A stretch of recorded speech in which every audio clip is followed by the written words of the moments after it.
Hello everyone, my name is Andrew Donoghue and I'm the founder and lead financial planner of AMD Wealth Management, and today we're going to be talking about traditional and Roth contributions to your workplace retirement account and your IRA. Let's get started.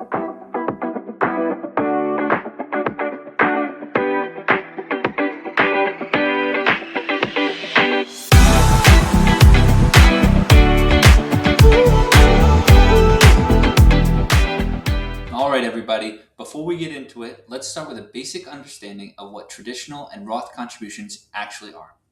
So traditional contributions are made with pre-tax dollars, meaning this dollar amount of earnings is not included in your taxable income for the year, aka you get a deduction if you're eligible.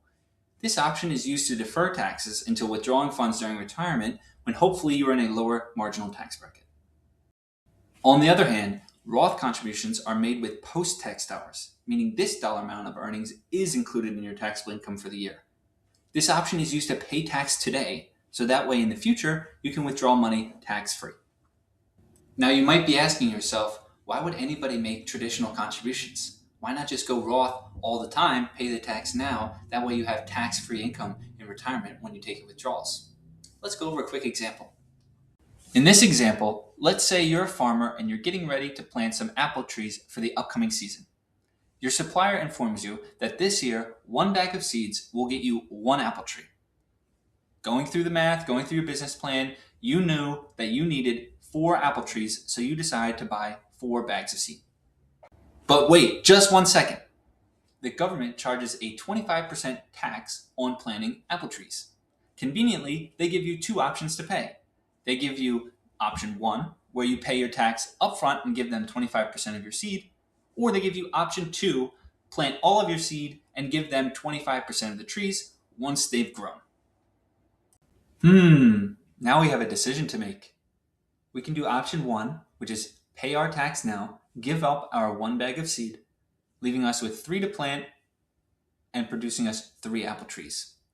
Or we can plant all 4 bags of seed, get ourselves 4 apple trees, and pay 1 at the end. As you can see, since the tax rate in the beginning and the tax rate at the end are the exact same, the farmer will be left with the same 3 apple trees, which he can sell to his customers. Great job, Andrew. You showed me how to plant apple trees. Now, how does this apply to my retirement accounts?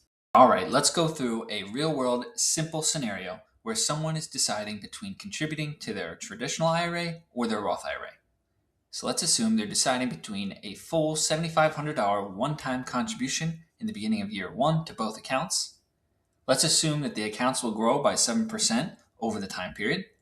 Let's also assume they're in the 10% federal tax bracket on both the year they contribute and the year that they would withdraw. And finally, a full withdrawal taken on the first day of year 5. So here it is. The top box is your traditional balance, where the original contribution of $7,500 grows to $9,830.97, with a 10% tax on your withdrawal of $983.10. Your net withdrawal is $8,847.87. Now on the bottom box is our Roth balance, where the original $7,500 contribution grows to the same amount of $9,830.97.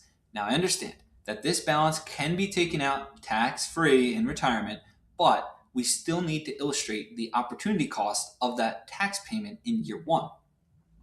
We solve for this using our time value of money formulas, solving for the future value of that $750 tax payment using the same growth rate and periods as our investments.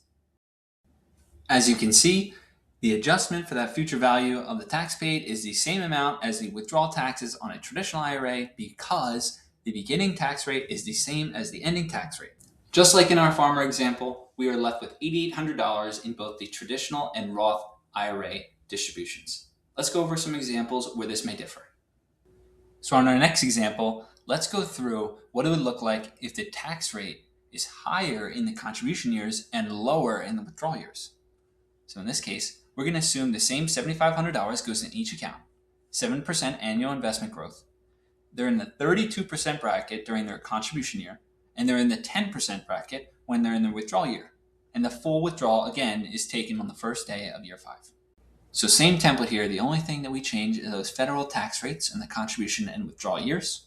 So that traditional balance still grows to $9,830.97.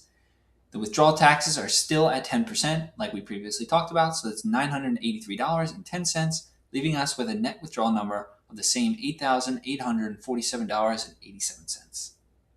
So let's take a look at that Roth box at the bottom and really see where that new 32% contribution federal tax rate takes effect. So yes, your $7,500 initial contribution still grows to $9,830.97. However, since we're no longer getting the upfront tax deduction of our contribution, we can estimate that we're paying an additional $2,400 in tax. Using that same future value formula, we can estimate that our future value of that $2,400 tax payment in year 5 is $3,145.91, illustrating that we paid way too much in year 1 compared to what we could have paid in year 5 had we known our tax bracket was going to be so low. Now let's look at a final example where we flip the tax rates, where it's a lower rate on the contribution and a higher rate on the withdrawals. So again, we'll look at that $7,500 one-time contribution to both accounts. We'll assume the account grows 7%. We'll go in the 10% federal tax bracket on contributions. We'll go in the 32% federal tax bracket on withdrawals. And we'll take a full withdrawal again on the first day of year 5. So in this case, we're assuming we're not making a lot of money right now, but in retirement, we expect to make a lot more. So if you've been paying attention at all, you probably guessed this one, but let's go over it anyways. So that traditional box, we're still taking our $7,500, growing it to $9,800. However, since we took the deduction at 10% and now are having to pay at 32%, take a look at your withdrawal taxes. Now you're all the way up at $3,100 and your net withdrawal is only $6,600. Finally, let's take a look at that bottom Roth box where you'll see you paid the 10% federal tax in year 1 of $750, allowing you to completely bypass the 32% tax you would have paid in year 5, allowing for a fully tax-free withdrawal. And even with an adjustment for that future value of the tax paid, you are still at a higher withdrawal amount than the traditional with these tax rates. Now that you've seen the mechanics behind traditional and Roth contributions, I hope you have more confidence in your retirement accounts. Before you make that next contribution, ask yourself this: what is my marginal tax bracket this year? How will this impact my beneficiaries and their tax status? And how will this impact my future RMDs? These are all questions that can be asked to a financial planner, such as myself, and we'd be happy to walk through them.